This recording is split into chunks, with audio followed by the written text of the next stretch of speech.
18ই March বুধবার সকাল পর্যন্ত ইরান যুদ্ধের আপডেট খবর বা সর্বশেষ খবর উপস্থাপন করছি আমি জাকির হোসেন শেখ আর ক্যামেরায় জিশান আলী শেখ। আজকের খবরে ভারতীয় সময় 18ই মার্চ 2026 বুধবার সকাল পর্যন্ত ইরান, ইসরায়েল এবং আমেরিকার সংঘাতের কমবেশি সমস্ত খবরই থাকছে এই পর্বে। ভারতীয় সময় 18ই মার্চ 2026 বুধবার সকাল পর্যন্ত ইরান যুদ্ধের সর্বশেষ পরিস্থিতি হচ্ছে ইসরায়েলের প্রধানমন্ত্রী বেঞ্জামিন নেতানিয়াহু সম্ভবত ইরানি ক্ষেপণাস্ত্রের আঘাতে নিহত অথবা মারাত্মক আহত হয়েছেন। বেঞ্জামিন নেতানিয়াহুর দপ্তর নেতানিয়াহুর ভাগ্য বা অবস্থা সম্পর্কে নানা জল্পনা বা সন্দেহের অবসান ঘটানোর জন্য পরপর যেসব ভিডিও প্রকাশ করে চলেছে, প্রথম ভিডিওটার পর দ্বিতীয় ভিডিওটাতেও আগের ভিডিওর মতোই কৃত্রিম বুদ্ধিমত্তা বা এআই দিয়ে তৈরি করা বলে সন্দেহ করা হচ্ছে। আর এই বিষয়টা নতুন ভিডিওটা প্রকাশের পর খুব দ্রুত প্রমাণ হয়েছে এবং এর ফলে বেঞ্জামিন নেতানিয়াহুর অবস্থা বা ভাগ্য সম্পর্কে সন্দেহ বা জল্পনা কল্পনা আগের চেয়েও অনেক গভীর হয়েছে। ইরানের ক্ষেপণাস্ত্র হামলার ফলে নেতানিয়াহু নিহত বা আহত হয়েছেন বলে হিব্রু এবং ইংরাজি ভাষার ভার্চুয়াল মাধ্যমে ব্যাপক জল্পনা কল্পনা চলছে এবং তার নামে প্রচারিত ভিডিও বা ফিল্ম কৃত্রিম বুদ্ধিমত্তা বা এআই দিয়ে তৈরি হওয়ায় এই সন্দেহ ক্রমেই গভীরতর হচ্ছে। সর্বশেষ সেই ভিডিওটাতে দেখা গিয়েছে যে নেতানিয়াহু যে গ্লাস বা কাপে করে কফি খাচ্ছেন, সেই কফির গ্লাস বা পেয়ালাটার সর্বোচ্চ প্রান্ত পর্যন্ত ভরা।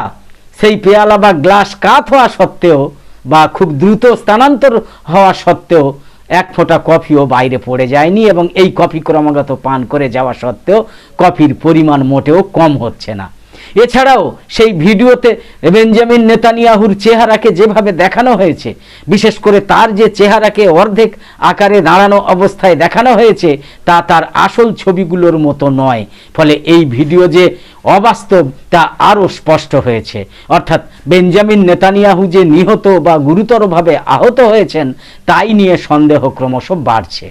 পশ্চিম এশিয়ায় যুদ্ধজাহাজ পাঠানোর মার্কিন অনুরোধ নাকচ করার কথা ঘোষণা করেছে অস্ট্রেলিয়া।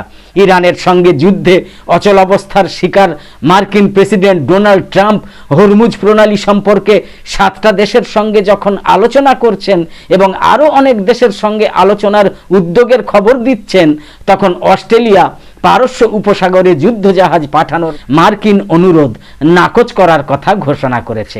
অস্ট্রেলিয়ার প্রধানমন্ত্রী অ্যান্টনিও আলবানেজি বলেছেন, মার্কিন প্রেসিডেন্ট ডোনাল্ড ট্রাম্পের অনুরোধ সত্ত্বেও তার দেশ হরমুজ প্রণালীতে কোনো রকমের কোনো যুদ্ধজাহাজ পাঠাবে না বলে ঘোষণা করেছে। অস্ট্রেলিয়ার সরকারি কর্মকর্তা সহ বিশ্বের বিভিন্ন দেশের নেতৃবৃন্দ বিশ্ব অর্থনীতির ওপর হরমুজ প্রণালী বন্ধ করার ইরানি পদক্ষেপের মারাত্মক প্রভাব সম্পর্কে হুঁশিয়ারি উচ্চারণ করেছেন।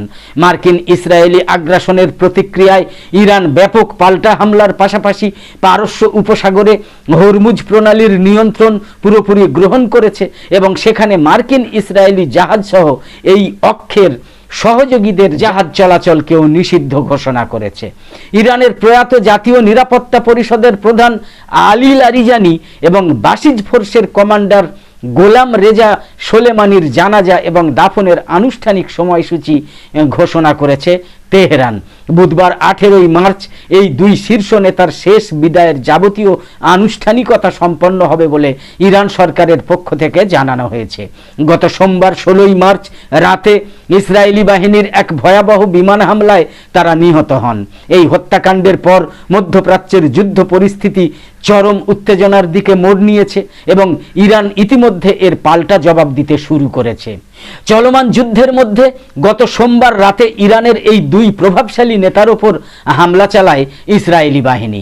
এই ঘটনার পর গত মঙ্গলবার 17ই মার্চ ইসরায়েলি সেনাবাহিনী আনুষ্ঠানিকভাবে লারিজানি এবং সোলেমানিকে হত্যার দায় স্বীকার করে বিবৃতি দেয়।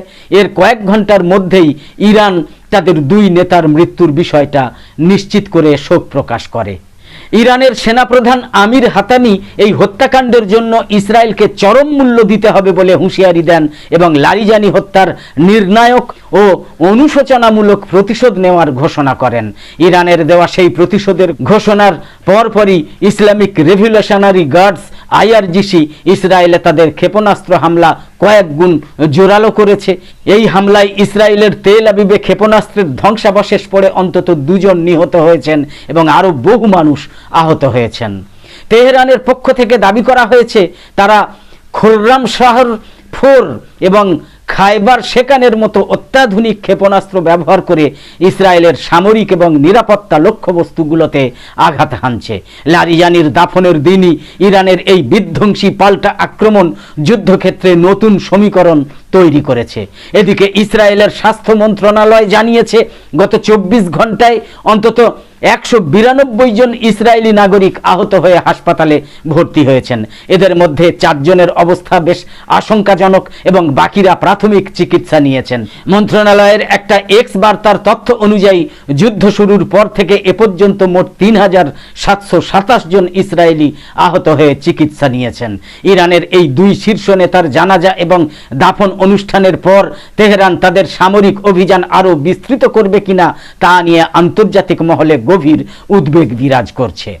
গত 28 ফেব্রুয়ারি ইরানে হামলা চালিয়েছে ইসরায়েল এবং আমেরিকা। প্রত্যাঘাত করেছে ইরানও। ইরান জানিয়ে দেয় হরমুজ দিয়ে তারা কোনো বাণিজ্যিক জাহাজ চলাচল করতে দেবে না। তারপর থেকে ওই প্রণালীর 2 প্রান্তে দাঁড়িয়ে রয়েছে শতাধিক জাহাজ। ভারতেরও প্রায় 2 ডজন জাহাজ ছিল, তার মধ্যে এবার 2টো জাহাজ হরমুজ পেরিয়ে ভারতে পৌঁছেছে।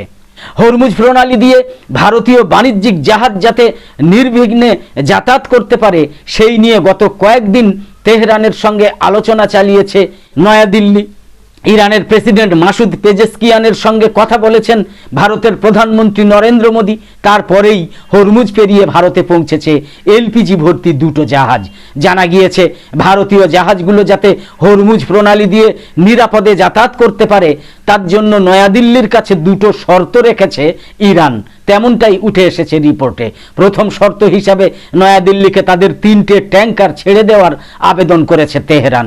গত ফেব্রুয়ারিতে ইরানের সঙ্গে যুক্ত ওই ট্যাঙ্কার 3টে ভারতীয় জলসীমার কাছে আটক করেছিল ভারত। দ্বিতীয় শর্ত হিসাবে তেহরান নির্দিষ্ট কিছু ওষুধ এবং চিকিৎসা সরঞ্জামও চেয়ে পাঠিয়েছে নয়াদিল্লির কাছে। গত সোমবার নয়াদিল্লিতে নিযুক্ত ইরানের রাষ্ট্রদূত বিষয়টা নিয়ে আলোচনা করতে ভারতীয় বিদেশ মন্ত্রকের কর্মকর্তাদের সঙ্গে দেখা করেন বলেও জানিয়েছে ওই সূত্রটা। অগ্নিকাণ্ডের পর ইরান যুদ্ধে মোতায়েন মার্কিন রণতরী ফোর্ডকে গ্রিসের বন্দরে সরিয়ে নেওয়া হচ্ছে বলে খবর দিয়েছে রয়টার্স। ইরানের বিরুদ্ধে চলমান সামরিক অভিযানে মোতায়েন থাকা আমেরিকার বিমানবাহী রণতরী জেরাল্ড আর ফোর্ডে অগ্নিকাণ্ডের ঘটনার পর সেটাকে সাময়িকভাবে বন্দরে নিয়ে যাওয়া হচ্ছে। তেহরানের সঙ্গে যুদ্ধের 18তম দিনে গতকাল মঙ্গলবার মার্কিন কর্মকর্তারা এই তথ্য জানিয়েছেন। বিশ্বের সবচেয়ে বড় এবং আমেরিকার নতুন এই বিমানবাহী রণতরী বর্তমানে লোহিত সাগরে অবস্থান করছে। 2 মার্কিন কর্মকর্তা জানিয়েছেন জাহাজটা সাময়িকভাবে গ্রিসের ক্রিট দ্বীপের সৌদাবেতে নিয়ে যাওয়া হবে। প্রায় 9 মাস ধরে মোতায়েন এই যুদ্ধ জাহাজ মধ্যপ্রাচ্যে যাওয়ার আগে ক্যারিবীয় অঞ্চলে ভেনেজুয়েলা অভিযানে অংশ নিয়েছিল। দীর্ঘ সময়ের এই মোতায়েন জাহাজে থাকা নাবিকদের মনোবল এবং যুদ্ধ প্রস্তুতি নিয়ে প্রশ্ন উঠেছে। আমেরিকার প্রেসিডেন্ট ডোনাল্ড ট্রাম্প বলেছেন শীঘ্রই ইরান থেকে সরে যাব আমরা। এর পাশাপাশি ডোনাল্ড ট্রাম্প মঙ্গলবার সামরিক জোট ন্যাটোর ভূমিকা নিয়েও প্রশ্ন তুলেছেন। তিনি বলেছেন হরমুজ প্রণালী উন্মুক্ত করতে আমেরিকাকে সাহায্য করতে না চাওয়াটা ন্যাটোর বড় বোকামি। যদিও এর পরেই তিনি মন্তব্য করেছেন এই বলে যে ওয়াশিংটনের সাহায্যের কোনো প্রয়োজন নেই। নিজের সমাজ মাধ্যম ট্রুথ সোশ্যালে ন্যাটোকে একমুখী বলে সমালোচনা করে ডোনাল্ড ট্রাম্প লিখেছেন প্রতি বছর এই দেশগুলোকে রক্ষা করতে আমেরিকা শত শত বিলিয়ন ডলার খরচ করে, অথচ তার বিনিময়ে প্রয়োজনীয় সমর্থনটুকুও পায় না। মাঝ আকাশে ইরানের হামলায় দুর্ঘটনার কবলে পড়েছে মার্কিন ট্যাঙ্কার বিমান। পরিস্থিতি বেগতিক দেখে তড়িঘড়ি করে সেটাকে ইসরায়েলের তেল আবিবে জরুরি অবতরণ করানো হয়, যদিও আমেরিকার তরফে জানানো হয় যে যান্ত্রিক গোলযোগের কারণেই এই দুর্ঘটনা ঘটেছিল। খবর পাওয়া গিয়েছে ক্ষতিগ্রস্ত ওই মার্কিন ট্যাঙ্কার বিমানটা অবতরণের অনুমতি চাওয়ার পরপরই তেল আবিবের বেন গুরিয়ান বিমানবন্দরে জরুরি অবস্থা জারি করা হয়। ইরাকি সূত্রগুলো নিশ্চিত করেছে মাঝ আকাশে বড় ধরনের বিপদে পড়েছিল বিমানটা এবং সেই বিপদ ঘটিয়েছিল ইরানের আকাশ প্রতিরক্ষা ব্যবস্থা। প্রশ্ন উঠেছে, ইরানের সাথে যুদ্ধে কতগুলো মার্কিন বিমান ধ্বংস হলো এ পর্যন্ত? 2026 সালের 28শে ফেব্রুয়ারি শুরু হওয়া অপারেশন এপিক ফিউরো বা ইরানের বিরুদ্ধে এই সামরিক অভিযানে এখনো পর্যন্ত মার্কিন বিমান বাহিনীর বেশ কিছু গুরুত্বপূর্ণ বিমান এবং বেশ কিছু গুরুত্বপূর্ণ ড্রোন বিনষ্ট হয়েছে। বিভিন্ন আন্তর্জাতিক সংবাদ মাধ্যম এবং পেন্টাগনের তথ্যের ভিত্তিতে বলা হচ্ছে, KC-135 স্ট্র্যাটো ট্যাঙ্কার সম্প্রতি ইরাকের আকাশে দুটো বিমানের মধ্যে সংঘর্ষে একটা পুরোপুরি ধ্বংস হয়ে গিয়েছে এবং অন্যটা ক্ষতিগ্রস্ত অবস্থায় ইসরায়েলে নেমেছে। এতে 6 জন ক্রু সদস্য নিহত হয়েছেন। F-15E স্ট্রাইক ঈগল যুদ্ধের শুরুর দিকে কুয়েতের আকাশসীমায় ভুলবশত ফ্রেন্ডলি ফায়ারে 3টে মার্কিন যুদ্ধ বিমান ধ্বংস হয়েছে। ইরান দাবি করেছে তাদের বিমান বিধ্বংসী প্রতিরক্ষা ব্যবস্থার আঘাতেই এই বিমান 3টে ধ্বংস হয়েছে। MQ-9 রিপার ড্রোন ইরানের আকাশ প্রতিরক্ষা ব্যবস্থার আঘাতে এবং যান্ত্রিক গোলযোগে এখনো পর্যন্ত প্রায় 14টা ড্রোন ধ্বংস হওয়ার খবর পাওয়া গিয়েছে। পাশাপাশি অন্যান্য ক্ষয়ক্ষতি হয়েছে। সৌদি আরবের প্রিন্স সুলতান এয়ারবেসে ইরানি ক্ষেপণাস্ত্র হামলায় আরও 5টা রিফুয়েলিং বিমান আংশিক ক্ষতিগ্রস্ত হয়েছে। মার্কিন গোয়েন্দা সংস্থা জানিয়েছে, ইরানের উপর আমেরিকা এবং ইসরায়েলের বিমান হামলা সত্ত্বেও টিকে যেতে পারে ইরানের সরকার। টানা 2 সপ্তাহের বেশি সময় ধরে আমেরিকা এবং ইসরায়েলের হামলা সত্ত্বেও ইরানের বর্তমান সরকার টিকে যেতে পারে বলে মনে করছে মার্কিন গোয়েন্দা সংস্থাগুলো। চলমান যুদ্ধে সর্বোচ্চ নেতা আয়াতুল্লাহ আলী খামেনি সহ ইরানের নেতৃস্থানীয় কয়েক ডজন সামরিক এবং গোয়েন্দা কর্মকর্তা নিহত হয়েছেন। এর পরেও মার্কিন গোয়েন্দা কর্মকর্তারা বিশ্বাস করেন যে ইরান সরকার এখনো তাদের নিয়ন্ত্রণ মজবুত করে ধরে রেখেছে। ইতিমধ্যে এই যুদ্ধ 3য় সপ্তাহে গড়িয়েছে। ইরানের সামরিক স্থাপনা এবং নৌবাহিনীর সক্ষমতার ব্যাপক ক্ষয়ক্ষতি এবং কমপক্ষে 2000 মানুষ নিহত হলেও সংঘাত থামার কোনো লক্ষণ দেখা যাচ্ছে না। মার্কিন গোয়েন্দা সংস্থার ঘনিষ্ঠ একটা সূত্র ওয়াশিংটন পোস্টকে বলেছে, বিভিন্ন গোয়েন্দা প্রতিবেদনের ধারাবাহিক বিশ্লেষণ বলছে যে ইরানের শাসন ব্যবস্থা ভেঙে পড়ার কোনো ঝুঁকিতে নেই, বরং তারা জানিয়েছে সরকার ইরানি জনগণের ওপর পূর্ণ নিয়ন্ত্রণ ধরে রেখেছে। ইরান যুদ্ধের বিরোধিতা করে শীর্ষ মার্কিন সন্ত্রাস বিরোধী কর্মকর্তার পদত্যাগ। ইরান যুদ্ধের বিরোধিতা করে ডোনাল্ড ট্রাম্প প্রশাসনের শীর্ষ সন্ত্রাস বিরোধী কর্মকর্তা পদত্যাগ করেছেন। ওই কর্মকর্তা প্রেসিডেন্ট ডোনাল্ড ট্রাম্পকে তার সিদ্ধান্ত পুনর্বিবেচনা করার আহ্বান জানিয়েছেন। ন্যাশনাল কাউন্টার টেরোরিজম সেন্টারের পরিচালক জো কেন্ট সামাজিক যোগাযোগ মাধ্যম এক্সে পোস্ট করা একটা চিঠিতে লিখেছেন যে ইরানের দিক থেকে আমেরিকার জন্য কোনো রকমের তাৎক্ষণিক হুমকি নেই। জো কেন্ট দাবি করেছেন, ইসরায়েল এবং সে দেশের প্রভাবশালী মার্কিন লবিস্টদের চাপেই ডোনাল্ড ট্রাম্প প্রশাসন এই যুদ্ধ শুরু করেছে, এতে ইরানের কোনো দোষ নেই। এছাড়া কেন্ট অভিযোগ করে বলেছেন, উচ্চপদস্থ ইসরায়েলি কর্মকর্তা এবং প্রভাবশালী মার্কিন সাংবাদিকরা ভুল তথ্য ছড়িয়েছেন, যা ডোনাল্ড ট্রাম্পকে তার আমেরিকা ফার্স্ট মানে আমেরিকা সবার আগে এই নীতি থেকে বিচ্যুত হতে বাধ্য করেছে। চিঠিতে কেন্ট আরও লিখেছেন, ইরান আমেরিকার জন্য আসন্ন হুমকি এই মিথ্যা প্রতারণার মাধ্যমে এই প্রোপাগান্ডার মাধ্যমে আপনাকে এই বিশ্বাস করানোর জন্য ওই মিথ্যা তথ্যগুলো বারবার প্রচার করা হয়েছিল। এটা একটা জঘন্য মিথ্যা ছিল। এবার আমেরিকার কৃত্রিম বুদ্ধির গোড়ায় কুড়ুলের কোপ ইরানের।